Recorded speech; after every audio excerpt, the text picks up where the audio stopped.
కులగణన సర్వేకు బీజేపీ మద్దతిస్తుందా లేదా వ్యతిరేకమో చెప్పాలని బీసీ సంక్షేమ శాఖ మంత్రి పొన్నం ప్రభాకర్ కమలం నేతలను డిమాండ్ చేశారు. విద్య, ఉద్యోగ, ఉపాధి, రాజకీయాల్లో బీసీలకు 42% కోటా ఇవ్వడం బీజేపీ నేతలకు ఇష్టం లేదని ఆయన వ్యాఖ్యానించారు. రిజర్వేషన్ల ప్రక్రియ కోసం చేస్తున్న సర్వేను బీజేపీ నాయకులు అవమానపరిచే విధంగా మాట్లాడుతున్నారని మంత్రి మండిపడ్డారు. ఢిల్లీ పెద్దలతో మాట్లాడి కులగణనకు చట్టబద్దత వచ్చేలా చొరవ తీసుకోవాలని బీజేపీ నేతలకు సూచించారు.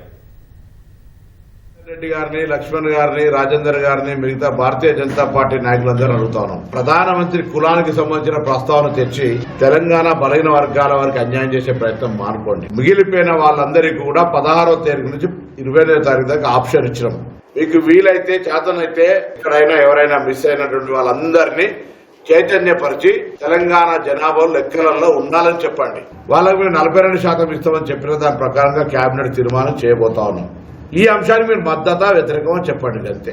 ఈ యొక్క ప్రతిపాదనని తీసుకొని పోయి ఢిల్లీలో ప్రధానమంత్రి గారిని ఒప్పిస్తారా, ఒప్పియరా? దానికి సంబంధించిన చట్టపరమైన చర్యలు తీసుకునే ప్రక్రియలో మీరు క్రియాశీలక పాత్ర పోషిస్తే బలహీన వర్గాలు మీ పట్ల ఆలోచన చేస్తాయి. లేదంటే బలహీన వర్గాల ద్రోహులుగా చరిత్రలో నిలిచిపోవాల్సి వస్తుంది.